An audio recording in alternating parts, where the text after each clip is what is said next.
بسم اللہ الرحمن الرحیم۔ آزاد جموں و کشمیر ٹیلی ویژن کے پروگرام کشمیر ٹوڈے کے ساتھ میں ہوں سید عارف بہار۔ ناظرین، اکتوبر کا مہینہ اسلامیہ نے کشمیر کے لیے کئی حوالوں سے اہمیت کا حامل ہے، جہاں اس مہینے میں ریاست جموں و کشمیر کے مسلمانوں کے ایک حصے کی جد و جہد بارآور ثابت ہوئی اور اس کا نتیجہ 24 اکتوبر کو آزاد کشمیر کی ایک انقلابی اور باغی حکومت کے قیام پر منتج ہوا۔ وہیں یہ مہینہ کشمیریوں کے ایک بڑے حصے کے لیے بلکہ پوری ریاست کے لیے غم و اندوہ کا باعث ہے کہ اسی مہینے میں 27 اکتوبر کو بھارت کی فوجیں سری نگر ایئرپورٹ پر اتریں اور اس کے بعد کشمیر کے ایک بڑے حصے کا ایک بڑا حصہ جو ہے وہ بھارت کی غلامی میں چلا گیا، اور آج تک جو اس خطے کی جو صورتحال ہے وہ اسی کا منطقی نتیجہ ہے، ایک کشمکش ہے، ایک کشیدگی ہے۔ جو 24 اکتوبر کو آزاد کشمیر کی انقلابی حکومت قائم ہوئی، اس کے پیچھے ایک تاریخ بھی ہے، ایک تسلسل بھی ہے، کچھ سازشوں کا تسلسل ہے، کچھ قربانیوں کا تسلسل ہے، اور کچھ ایسی مہمات کا اور واقعات کا تسلسل ہے کہ جو پھر بالآخر ایک جزوی کامیابی تک پہنچی۔ 22 اکتوبر اس لحاظ سے اہمیت کا حامل ہے کہ اس روز قبائلی مسلمانوں نے مظفر آباد اور اس ریجن کے مسلمانوں کی دعوت پر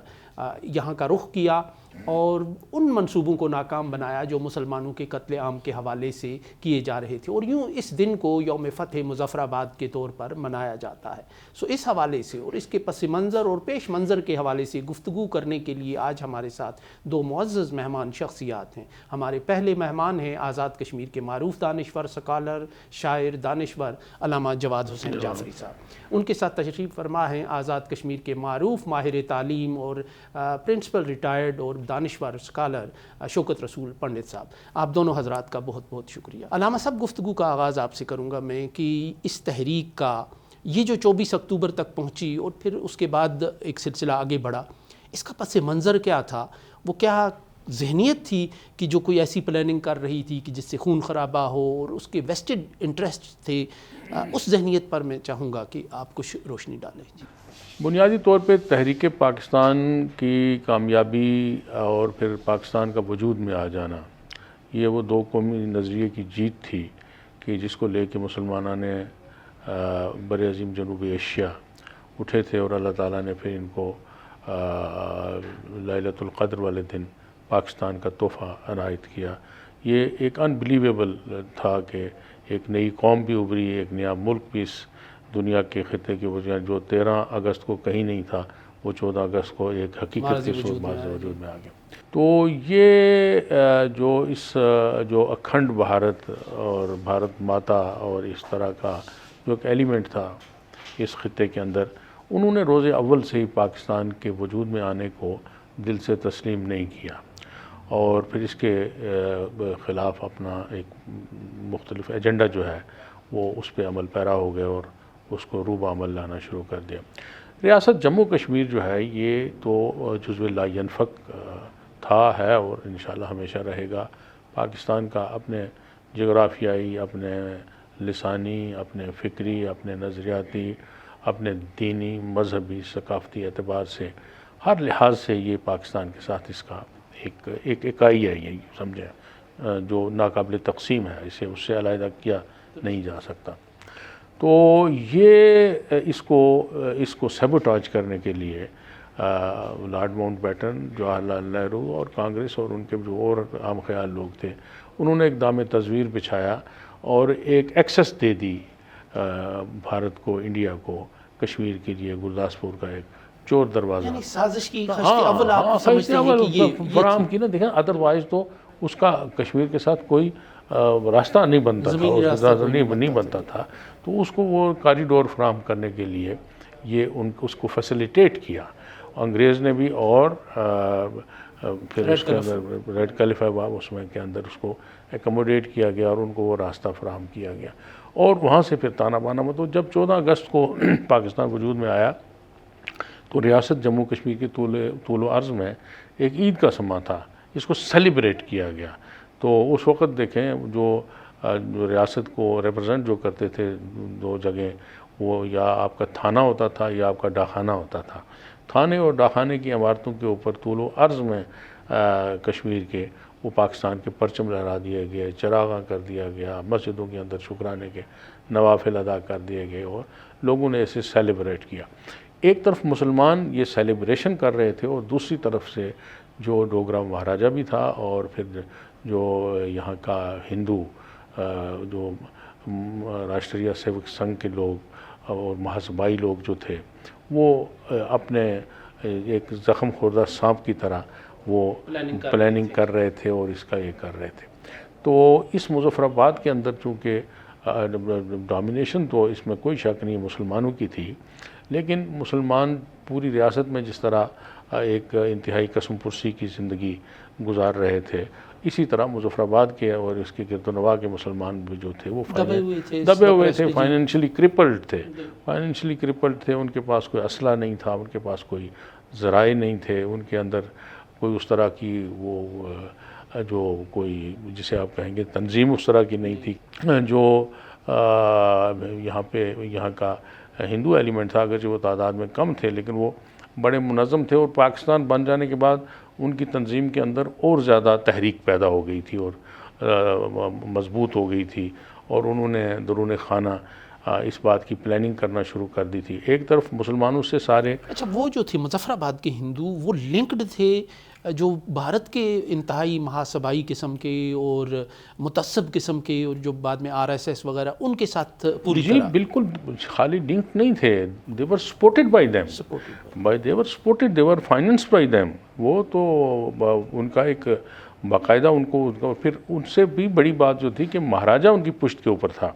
اور یہ آپ کو کہ علم میں ہے کہ مہاراجہ کی آرمی جو تھی that was one of a wonderful army of that time. وہ یہ نہیں تھا کہ کوئی ایسی جو کوئی پولیس کا دستہ تھا یا کوئی، no that was fully equipped, اور اس نے بڑی ٹھیک تگڑی آرمی رکھی ہوئی تھی، اس کے اندر بڑے لڑاکے قسم کے اس کے جو سپاہی دوسرا تیسرا آگے پیچھے تھا، اور وہ بھی اس ساری پلاننگ کے پیچھے وہ بھی تھی۔ تو جو ہی 14 اگست کو پاکستان بنا تو امیجیٹلی اس کے بعد انہوں نے جہاں مسلمانوں نے اگست کے مہینے میں ہی پھر اپنا پاکستان کے ساتھ اپنی جو الحاق اور اس کی وہ سارا الحاق کی قرارداد تو انہوں نے پہلے 19 جولائی کو پاس کر دی تھی، لیکن اس کو ایک ٹرانسلیٹ کرنے میں ان لیٹر ان اسپرٹ انہوں نے جس طرح جیسے 23 اگست کو مجاہد اول سردار محمد عبدالقیوم خان نے نیلا بٹ کے مقام سے علم جہاد بلند کیا، اور پھر اس کے نتیجے میں یہ باغ اور پنچ کا بہت سا علاقہ جو آزاد کراتے ہوئے یہ جا کے تو پنچ شہر کے دروازے کے اوپر نے دستک دینی شروع کر دی۔ تو اسی طریقے سے یہاں مظفر آباد میں بھی لوگ جو تھے وہ جو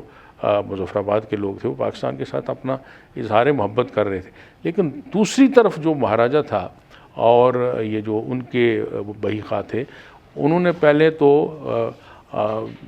یہاں کے مسلمانوں کے پاس جو چھوٹا موٹا کوئی کسی کا چھری چاقو کلہاڑی، کسی کے پاس وہ کچی سی بندوق کے وہ سارا اسلحہ بہانے سے ان سے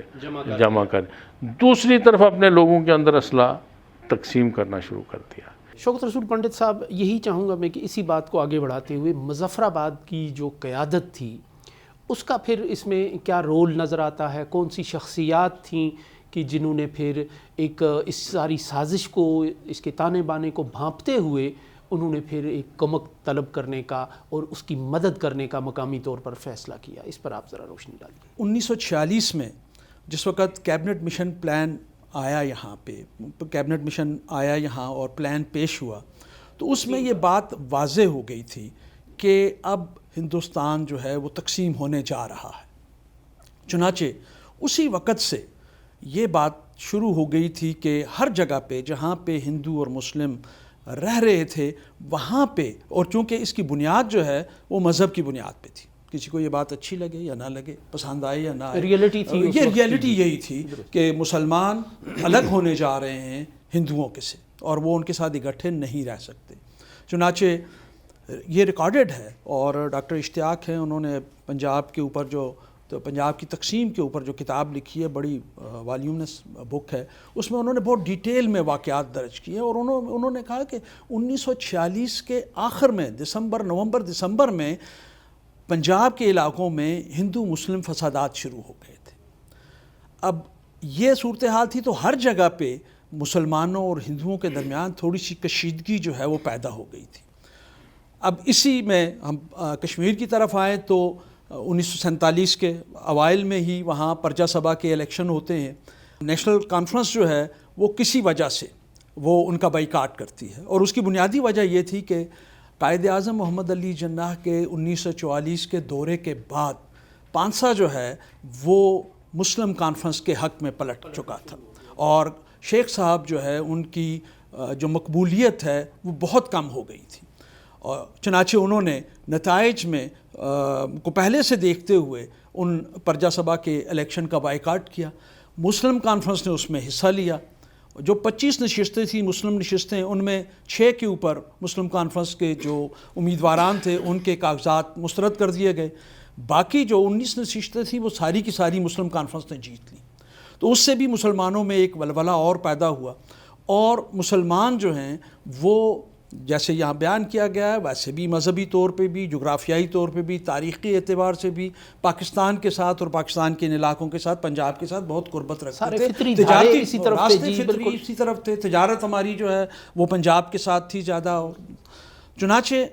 یہ سارا بیک گراؤنڈ تھا۔ اور جب مہاراجہ نے اپریل میں پونچھ کا، راولا کوٹ کا، میرپور کا دورہ کیا تو وہاں پہ جو ہمارے پونچھ کے لوگ جو دوسری جنگ عظیم میں شرکت کر کے واپس آ چکے تھے تو ان میں سیاسی شعور بھی بڑھ چکا تھا۔ انہوں نے بہت سارے ممالک دیکھے ہوئے تھے، بہت سارا وقت باہر گزارا ہوا تھا، تو ان کا سیاسی شعور بہت بلند ہو گیا ہوا تھا۔ چنانچہ ان کے اندر یہ جذبہ بھی تھا کہ وہ پاکستان کے ساتھ ملنا چاہتے تھے۔ تو مہاراجہ کے جو استقبال وہاں پہ ہوئے، وہاں پاکستان کے حق میں نعرے لگے، اور ایک اطلاع جو اخباری خبر ہے اس میں تو یہ بتایا جاتا ہے کہ 40,000 کے قریب، اب آپ اندازہ لگائیے 1947 میں راولا کوٹ میں 40,000 کے قریب اجتماع ہوتا ہے جہاں پاکستان زندہ باد کے نعرے لگتے ہیں۔ تو مہاراجہ جو ہے وہ اس بات سے تھوڑا سا پریشان ہوا، اور وہیں سے تھوڑا بہت جو ہے اس کے اندر تبدیلی آنی شروع ہوئی، اس کے جیسے بھی خیالات تھے۔ اوپر سے کانگریس جو ہے وہ پوری کوشش کر رہی تھی کہ وہ مہاراجہ کو قائل کرے۔ چنانچہ مئی میں کانگریس کے اس وقت کے صدر جو تھے اچاریہ کرپلانی، وہ یہاں کشمیر آئے، انہوں نے مہاراجہ سے بات کی، اور مہاراجہ سے بات چیت ان کی کوئی زیادہ فائدہ مند نہیں ہوئی۔ تاریخ کے مطالعے سے پتہ چلتا ہے کہ مہاراجہ اپنی شخصی حکومت کو برقرار رکھنے کی زیادہ خواہش رکھتا تھا، ایک توازن رکھنے کی۔ جی، تو اس نے کوئی زیادہ ان کو اچھا رسپانس نہیں دیا، کیونکہ اس کو یہ پتہ تھا کہ اس کی جو عوام ہے، عوام کی اکثریت جو ہے، جو رعایا ہے اس وقت، وہ مسلمانوں کی ہے، تعداد پاکستان کی طرف، اور وہ پاکستان کی طرف ہیں، چنانچہ وہ ان کو ناراض نہیں کرنا چاہتا تھا۔ البتہ پھر اس کے بعد خود ماؤنٹ بیٹن جو ہے وہ یہاں پہ آئے، اور انہوں نے بھی اس کو کچھ براہ راست بھی اور بالواسطہ بھی قائل کرنے کی کوشش کی کہ تم ہندوستان کے ساتھ الحاق کر لو۔ مہاراجہ اس پہ بھی راضی نہیں ہوا۔ پھر گاندھی جی وہ خود آئے یہاں پہ، اور انہوں نے ایک بہانہ لگایا کہ جی میں نے تو ایک منت مانگی ہوئی تھی یاترا کی، تو میں اس کو پورا کرنے کے لیے، جو 19 سال پرانی بات تھی، وہ اس کو پوری کرنے کے لیے کہ جی میں وہاں پہ آ رہا ہوں۔ اور جس وقت انہوں نے بیان دیا تو وہ یہی تھا کہ ان کو ہندوستان کے ساتھ الحاق کر دینا چاہیے۔ البتہ میں یہ سمجھتا ہوں کہ جس وقت قیام پاکستان وجود میں آ گیا، اور جو بات ابھی یہاں پہ کی گئی ہے، جو بے ایمانی پاکستان کے ساتھ کی گئی ریڈ کلف ایوارڈ کی صورت میں، اس کی وجہ سے پھر صورتحال اور زیادہ یہ واقعات کا ایک تسلسل پیدا ہوتا ہے، اور اس میں بعض مورخین جو ہیں وہ برطانوی وزیر اعظم اٹلی کی تقریر کا بھی حوالہ دیتے ہیں، جس میں انہوں نے یہ کہا تھا کہ اگر کوئی ریاست، یہ جو ظاہر ہے برطانوی ہندوستان میں تو پاکستان ہندوستان نے علیحدہ ہونا تھا، باقی جو پرنسلی اسٹیٹس تھیں تو جن کی تعداد کو 562 کے قریب تھی، جن میں زیادہ تر ہندو ریاستیں تھیں، ان ریاستوں کے بارے میں اس نے کہا کہ اگر وہ ہندوستان کے علاوہ یا پاکستان کے علاوہ کسی اور سے الحاق کریں گے تو ہم اس کو نہیں مانیں، وہ انڈیپینڈنٹ رہنے کی کوشش کریں گے تو ہم اس کو تسلیم نہیں کریں گے۔ اس بات سے اگر مہاراجہ کے ذہن میں کوئی انڈیپینڈنٹ رہنے کی خواہش تھی بھی تو اس کو ایک دھچکا پہنچا، تو چنانچہ اس نے اپنا رخ جو ہے وہ پھر ہندوستان کی طرف موڑ لیا۔ اور ہمیں بہت سارے ایسے حوالے ملتے ہیں جس میں اس نے، جیسے یہاں پہ بھی بات ابھی کی گئی ہے کہ اپنی ڈوگرا فوج میں مسلمان جو ہیں ان کو کلیدی پوسٹوں سے ہٹانا شروع کر دیا، اور جس وقت جوں وقت گزرتا چلا گیا آہستہ آہستہ اس نے مسلمان فوجیوں کو اسلحہ سے بھی محروم کرنا شروع کر دیا، مسلمان پولیس والوں کو بھی اسلحہ سے محروم کرنا شروع کر دیا، یعنی ایک طرح سے ان کو بے دست و پا کرنے کی حفظ کوشش ماتقدم کے طور پہ، حفظ ماتقدم کے طور پہ۔ اور دوسری بات جو ہے وہ ہمیں یہ بھی پتہ چلتی ہے کہ اس کے کانگریس کے ساتھ ہندوؤں کے ساتھ گٹھ جوڑ جو ہے وہ بھی زیادہ ہو گیا تھا۔ اس میں جو مشرقی پنجاب کی ریاستیں ہیں ان میں کپورتھلا ہے، فرید کوٹ کی ریاست ہے، سانبا کی ریاست ہے، انہوں نے بھی، ان کے جو راجواڑے تھے وہ بھی یہاں آ کے اس کے اوپر دباؤ ڈالتے تھے، اور انہوں نے جنگجو جو ہے وہ بھی یہاں پہ بھیجے۔ سکھ جو ہیں یعنی ایک جال بچھانا شروع کر دیا تھا انہوں نے تاکہ اس کا الحاق جو ہے اس کے ساتھ کیا جا سکے۔ ایک تو جیسے پنڈت صاحب نے یہ بات کی بڑے تاریخی حوالوں کے ساتھ، ایک تو یہ کہتے ہیں کہ جو مہاراجہ پر ایک جو بیلنس رکھنے کی کوشش کر رہا تھا انفلوئنس کے لیے، پھر ان کی جو مہارانی تھی تارا دیوی، ان کا ایک کردار بھی بنتا ہے۔ دوسرا یہ ہے کہ یہ اس بات میں کس حد تک ہے وزن ہے یا اس کی کیا اہمیت ہے کہ جو قبائلی مجاہدین ہیں جب وہ آئے، مظفر آباد فتح ہوا اور آگے بڑھتے چلے گئے وہ سری نگر کی طرف، تو اس کے ریئیکشن میں پھر مہاراجہ نے مدد طلب کی، اور وہ چونکہ ایک خوف کے عالم میں پھنس گیا اور بھاگ گیا وہاں سے، مہورا پاور اسٹیشن بند ہونے کی وجہ سے۔ تو یہ جو کہانی کو ٹوسٹ کیا جاتا ہے، اس میں کتنی جان ہے؟ دیکھیں وہ یہ تو مظفر آباد کا تو ایک اس کو آئسولیشن آپ تو نہیں دیکھ سکتے نا کہ یہی ایک واقعہ ہوا اور اس کے ریئیکشن میں پھر مہاراجہ نے یہ کر دیا۔ وہ تو گلگت بلتستان میں کرنل حسن خان نے ادھر تحریک شروع کی ہوئی تھی، جس کے نتیجے میں گلگت بلتستان کا 28,000 مربع میل کا علاقہ وہ اس کو انہوں نے وہ کیا۔ ادھر پونچھ کے ہاں، یہ پونچھ کی طرف کیوں نہیں گئے ویسے قبائلی مجاہدین؟ اس طرف ضرورت نہیں تھی نا، پونچھ کے جو لوگ تھے وہ خود ملیٹنٹ تھے بہت زیادہ، جو وہاں کی جو آبادی تھی وہ دوسری جنگ عظیم میں ان کے جب مہاراجہ آیا نا وہاں پہ، وہ تو یہ جو وہاں سے واپس آئے ہوئے تھے فوجی، انہوں نے وہ وردیاں تو وہ جو سابقہ فوجیوں کے پاس ہوتی ہیں انہوں نے وردیاں پہنی، جہاں سے خوف زدہ ہوا مہاراجہ خوف زدہ ہوا، اور اس نے اس کی پھر پلاننگ شروع کر دی کہ بھائی یہ تو معاملہ کسی وقت پلٹ سکتا ہے۔ اس نے دیکھا کہ 10-20 ہزار لوگ جو ہیں وہ اپنی وردیاں پہن کے اور لیفٹ رائٹ کرتے ہوئے انہوں نے اس کو برٹش آرمی کی دی تو اس کو سلامی، لیکن اس کے پاؤں تلے سے زمین نکل گئی۔ اس نے کہا یہی لوگ کافی ہیں، میری کتنی بڑی فوج ہے یہاں پہ، میں کون سی سپر پاور ہوں کہ میں ان کا مقابلہ کر سکوں گا۔ تو وہ ان کو تو ضرورت ہی نہیں تھی، اور وہ انہوں نے وہ جو پونچھ کا علاقہ تھا وہاں پہ بڑی زبردست تحریک چلا کے، اور ادھر سے مجاہد اول سردار محمد عبد القیوم خان کی قیادت میں باغ اور یہ ایریا جو تھا اس کے اندر سے تحریک یہ جا کے پونچھ کے دروازے پہ دستک دینے لگی۔ ادھر مظفر آباد سے پھر یہ جو آئے قبائلی دستے، اس کے ساتھ لوکل لوگ جو شامل ہو گئے، لوکل لوگوں نے شامل ہو کے یہ بھی یہاں سے یہ اس طرف سے جو ہے یہ آگے بڑھنا شروع ہو گئے، اور یہ جا کے بارہمولہ میں پہنچ گئے۔ بارہمولہ میں جب یہ پہنچے تو بارہمولہ میں ان کو تھوڑا سا زیادہ وقت لگ گیا، یعنی اگر یہ پہنچ کے تو اسی وقت موومنٹ آگے چلی۔ مزاحمت تو بھی کوئی اتنی زیادہ بڑی مزاحمت نہیں تھی، کیونکہ مسلم ڈومینیٹڈ ایریا تھا وہ سارا، اور مہاراجہ کی جو فوج تھی یہاں سے بھی تتر بتر ہو گئی تھی، وہ بھاگ گئے تھے سارے، ان کو بھگا دیا تھا کچھ قبائلیوں نے، مسلمانوں، اور پھر وہ سر پہ پاؤں رکھ کے بھاگ رہے تھے، پیچھے ہٹ گئے تھے۔ تو وہاں پہ بھی کوئی اتنی بڑی مزاحمت، لیکن کیونکہ کوئی ڈسپلنڈ آرمی تو نہیں تھی نا، یہ تو ایک طرح سے جو گیدرڈ ہو گئے تھے لوگ، گٹھے ہو گئے تھے لوگ، کہہ سکتے ہیں ہم کہ پلاننگ میں ان کا پلاننگ میں بھی تھا، اور کوئی وہاں پہ ان کی اسٹریٹجی کمیونیکیشن کا بھی پرابلم تھا، تو اس کے اندر وہاں پہ ان کے 10-12 دن لگ گئے بارہمولہ کے اندر، یعنی جو وقت وہاں جو آگے بڑھنے کا تھا اس میں اتنی دیر میں پھر شیخ عبداللہ جو پہلے ہی لنک تھا اور اس کا ایک اپنا ڈیزائن تھا، کیونکہ دیکھیں نا اس کے خواب تو چکنا چور ہو رہے تھے، جو اس نے سوچا تھا وہ خواب چکنا، اور دوسری طرف جو پنڈت جواہر لال نہرو تھا اس کی ایک انتظامی وابستہ اس کی بھی تھی، تعلق تھا، اور ایک ریاستی تعلق تھا، لیکن دوسرا جذباتی تعلق تھا اس کا پنڈت جواہر لال نہرو کا، کیونکہ بنیادی طور پر کشمیری پنڈت تھا، وہ کشمیری نسل تھا، تو وہ کسی قیمت کے اوپر بھی کشمیر کی وادی کو اپنے ہاتھ سے جانے نہیں دینا چاہتا تھا کہ یہ میرے ہاتھ سے کسی طرح نہیں۔ تو اس کے ساتھ جب مل گئے ہمارے شیخ جی، تو شیخ صاحب نے جب یہ ان کو معلوم ہوا کہ یہ تو آ کے وادی کے دروازے پہ جو بارہمولہ دستک دے رہے ہیں، تو یہ تو کسی وقت بھی انٹر کر سکتے ہیں، تو پھر اس نے وہاں سے ٹیلی فون کیا پنڈت جواہر لال نہرو کو کہ ہمیں مہاتما جی بچائیے، یہ تو یہاں پہ ہمارے دروازے پہ آ کے پہنچ گئے ہیں۔ تو پھر وہاں سے یہ ٹروپس جو ہیں، یہ 27 اکتوبر سن 1947 کو یہ سری نگر کے ایئرپورٹ کے اوپر ان کو ٹروپس کو ڈراپ کیا گیا، اور پھر وہاں سے انڈیا کا جو باضابطہ قبضہ ہے اس کا اچھا ایک بات جو میں آپ کو بتانا چاہتا ہوں یہ ہے کہ یہ کچھ 27 اکتوبر کو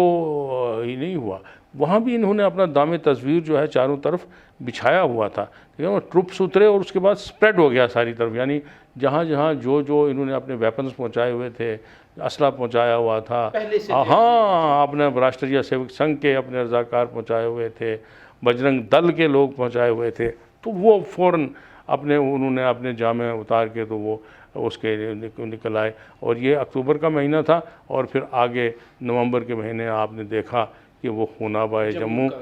کچھ تو کشتان ہوا، اور وہاں پہ بھی اسی طرح اسلحہ کے ڈمپ تھے انہوں نے پہنچائے ہوئے تھے، تو ملٹری کے ساتھ وہ بھی مل گئے اور پھر مسلمانوں کو مولی گاجر کی طرح کاٹ دیا۔ پنڈت صاحب، چونکہ ہم یوم فتح مظفر آباد کے حوالے سے بات کر رہے ہیں، تو میں یہ چاہوں گا کہ آپ کا اس حوالے سے نالج بھی ہے اور آپ نے بہت سنا بھی ہے، بہت سی ایسی شخصیات سے آپ کا انٹریکشن بھی رہا ہے کہ اس کی ڈیموگرافک جو صورتحال تھی اس ریجن کی، اس علاقے کی، مظفر آباد کی، وہ کیا تھی، سٹی کی حد تک گرد و نواح میں کیا تھا، اور پھر یہ جو یہاں کی سیاست کس انداز کی تھی، اور یہاں جو ہندوؤں کے پھر جو عزائم تھے، ارادے تھے، اس طرح پھر ناکام بنایا مقامی آبادی نے اور مقامی زعماء نے۔ دیکھیے، جس وقت یہ ساری باتیں چل رہی تھیں، ہندو مسلم فسادات جو ہے مختلف جگہوں کے اوپر ہو رہے تھے، تو یہاں پہ بھی مہاراجہ اوائل اکتوبر میں مظفر آباد میں بھی آیا، اور یہاں اس نے آرمی والوں کے ساتھ خطاب بھی کیا۔ وہاں سے تاریخ میں ہمیں پتہ چلتا ہے کہ اس نے ان کو یہ کہا کہ آپ نے مسلمانوں کو چھوڑنا نہیں ہے، اور وہاں بھی جو مسلمان تھے نمایاں پوزیشنوں پہ ان کو وہاں سے الگ کیا۔ چند ایک مسلمان تھے جنہوں نے پھر یہ بات لیک کی اور کہا کہ ان کے عزائم ٹھیک نہیں ہیں، اور یہ پتہ چلا کہ 25 اکتوبر کو عید الاضحیٰ جو ہے وہ آنی تھی، تو ان کا یہ پروگرام تھا کہ مسلمان جو ہیں یہاں کے جب عیدگاہ میں اکٹھے ہوں گے تو ان کا قتل عام جو ہے وہ کیا جائے گا یہاں پہ۔ چنانچہ یہاں جو مظفر آباد کی لوکل قیادت تھی، ویسے ڈسٹرکٹ کی لوکل قیادت جو ہے اس میں تو ایک احمد یار خان صاحب تھے جو یہاں سے پرجا سبھا کے ممبر منتخب ہوئے تھے، ان کے کورنگ کینڈیڈیٹ راجہ عبدالحمید خان صاحب پرسچے والے تھے، تو وہ بڑے قد کاٹ کے لیڈر تھے جو بعد میں منسٹر بھی بنے۔ اسی طرح محمد امین گیلانی صاحب جو تھے وہ بھی بعد میں منسٹر بنے۔ مظفر آباد کی جو لوکل قیادت تھی مسلم کانفرنس کی، اس میں حاجی لساجو میر صاحب تھے، اس میں غلام دین وانی صاحب ایڈوکیٹ تھے، غلام رسول پنڈت صاحب تھے،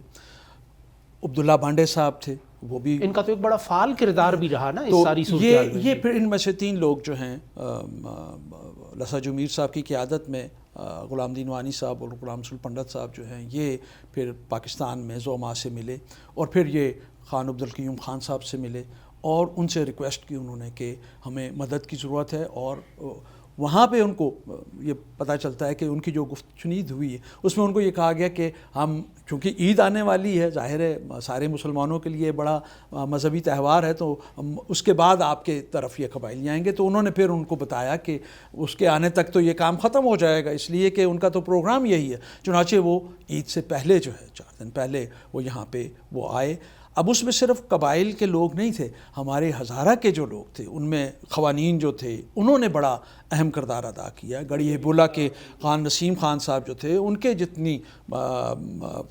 فوج تھی یا جتنے بھی ان کے پاس اسلحہ بردار لوگ تھے ان کو بھیجا گیا۔ اسی طرح ایبٹ آباد اور اس کے گرد و نواح کے جو چھوٹی چھوٹی جاگیریں تھیں جن کے پاس اپنے لڑنے کے لیے لوگ جو ہے وہ ہوتے تھے، ان کو بھی اس کام کے لیے جو بھیجا گیا کہ مسلمان جو ہیں وہ مصیبت میں ہیں تو ان کی مدد کرنی ہے۔ تو چنانچہ وہ لوگ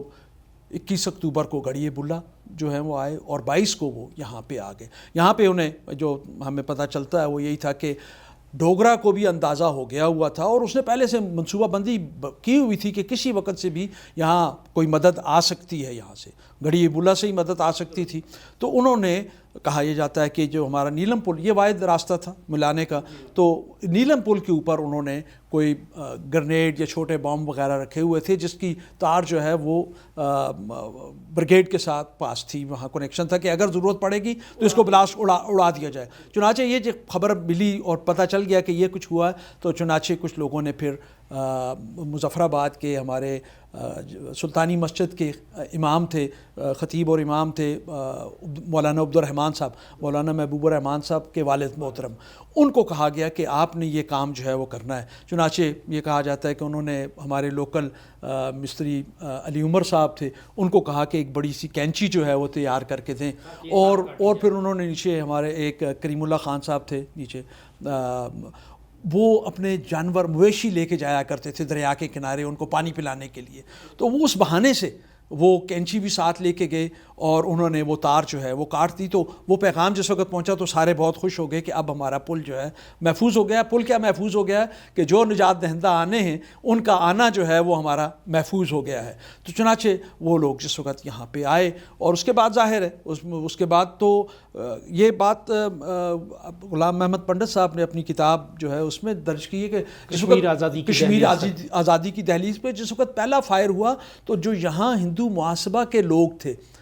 ہندو محاسبائی تھے، انہوں نے سمجھا کہ ہم نے حملہ کر دیا ہے، ہندوؤں نے حملہ کر دیا ہے، چنانچہ وہ بھی فائر کرنے، انہوں نے مسلمانوں کی دکانوں کی لوٹ مار جو ہے وہ شروع کر دی، اور اس میں کئی جو مقامی مسلمان تھے جن کی دکانیں تھیں، خواجہ عبد القادر صاحب ہیں، ان کا بوٹ تھا، غلام رسول پنڈت صاحب کی والد صاحب جو ان کے والد صاحب تھے، اور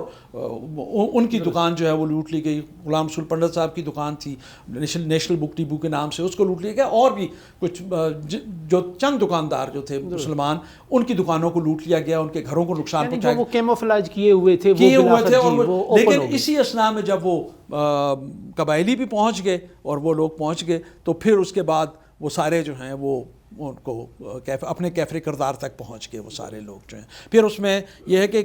بہت سارے سکھ جو ہیں وہ مختلف علاقوں سے آئے تھے، اور وہ گردوارہ پنجا صاحب جو ہے جو ہمارا ادھر نلوچی میں، وہاں پہ وہ پناہ لیے ہوئے تھے، تو پھر لوگوں نے ان کو یہ بتایا کہ وہاں پہ بھی ہیں، اور وہاں سے بہت سارا اسلحہ جو ہے وہ برآمد ہوا۔ چکار جو ہے وہ سکھوں کا بڑا مرکز تھا، وہاں سے چکار جو ہے وہ وہاں سے سکھ جو ہے وہ اسلحہ وغیرہ لے کے آ رہے تھے، تو راستے میں پھر قبائلیوں نے ان کے ساتھ بھی مقابلہ کیا، ان کو ختم کیا، اور اس طرح لوگوں کی جان جو ہے وہ بچائی، ورنہ جو مسلمان جو ہیں پتہ نہیں ان کا کیا حال ہوتا۔ علامہ صاحب کیا کہیں گے، ایک عام ہماری جو ینگ جنریشن ہے، نوجوان ہے، وہ جب کشمیر کو اس طرح منقسم دیکھتا ہے، اس حالت میں دیکھتا ہے، تو ایک سوال ذہن میں آتا ہے اس کے کہ یہ جو ہمارا کامیابیوں کا سفر تھا جو شروع ہوا مظفر آباد سے، یہ کیسے پھر رک گیا اور کیسے ترقی معکوس کا شکار ہو گیا سارا مجموعی طور پر یہ قافلہ؟ یہ جس طرح آزاد کشمیر جس کو آپ انقلابی حکومت کہتے ہیں، جب یہ انقلابی حکومت بنی چونجال ہل کے مقام کے اوپر، تو یہ عجیب قسم کی اپنی نوعیت کی حکومت تھی، جس کی کوئی عمارت نہیں تھی، جس کا کوئی ہیڈ کوارٹر نہیں تھا، جس کے پاس کوئی وائرلیس سیٹ نہیں تھا، جس کے پاس کوئی ٹیلی فون نہیں تھا، جس کے پاس کوئی اسٹاف، جس کے پاس کوئی فائل نہیں تھی، جس کے پاس کوئی پیپر پن نہیں تھی، کانٹوں سے پیپر پن کا کام لیا جاتا، کوئی میز نہیں تھا، کوئی کرسی نہیں تھی، ایک پتھر آگے رکھا جاتا تھا، دوسرا پتھر پیچھے، ایک میز بن جاتا تھا، ایک کرسی بن جاتی تھی۔ یہ سٹائل تھا اور یہ سپرٹ تھی، اور یہ ماڈل تھا آپ کے فیوچر کے اس کے لیے کہ ہماری یہ انقلابی حکومت ہے، اور ہماری یہ کوئی اس طرح کی ٹریڈیشنل روایتی حکومت نہیں ہے جس طرح ان کے یہ ہوتے ہیں اور یہ ہوتے ہیں اور یہ ہوتے ہیں، یہ ہمارا نہیں ہے۔ ہماری منزل تو کشمیر کی آزادی ہے اور پھر اس کا پاکستان کے ساتھ الحاق ہے۔ لیکن جوں وقت گزرتا گیا تو ہم نے اس خیمے کو قلعے کی صورت دینا شروع کر دی۔ ہم نے پڑاؤ کو منزل بنا لیا۔ ہم نے نہیں یہ سوچا کہ یہ تو ہم نے خیمہ لگانا ہے، یہاں منزل تو ہماری آگے ہے، ہم نے وہاں جا کے تعمیر کرنی ہے، یہاں تو ہم نے اس منزل تک پہنچنے کے لیے یہ وقت گزارنا ہے اور پھر اس منزل تک بصورت پہنچنا ہے۔ ہم اور کاموں میں الجھ گئے۔ آپ نے دیکھا کہ یہاں پہ ہم نے وہ آزادی کو پس پش ڈال کے تو اپنے ویسٹڈ انٹرسٹ جو بھی آیا، ہر کی آمد عمارت نویں سیاست، اقتدار، حرص زر، ہوس زر اور یہ طرح کے معاملات روز بروز یہ پھر بڑھتے گئے. اس کی صورت پھر آپ نے دیکھی کہ ہم اپنی منزل سے دور ہوتے کے بجائے اس کے قریب ہیں. لیکن اس میں کوئی میں یہ سمجھتا ہوں کہ مایوس ہونے کی بات نہیں ہے. ہماری نوجوان نسل ابھی بھی ان کے رگ و پے میں آزادی جو ہے وہ خون بن کے، لہو بن کے دوڑتی ہے. اور اگرچہ ہماری غلطیوں نے ہمیں نقصان بہت پہنچایا ہے، لیکن ہم نے ان غلطیوں سے بہت کچھ سیکھا بھی ہے. اور ہماری جو نسل ہے، جس نسل سے میں بھی تعلق رکھتا ہوں، اس سے کافی ساری غلطیاں ہوئی ہیں. اور اب ہمارے جو لوگ اس وقت سریر رائے مسند اقتدار ہیں یا مختلف ان جگہوں پہ موجود ہیں جہاں وہ فیصلہ سازی اور فیصلہ گری کر رہے ہیں اور کر سکتے ہیں، انہیں اب میں سمجھتا ہوں ہوش کے ناخن لے کے تو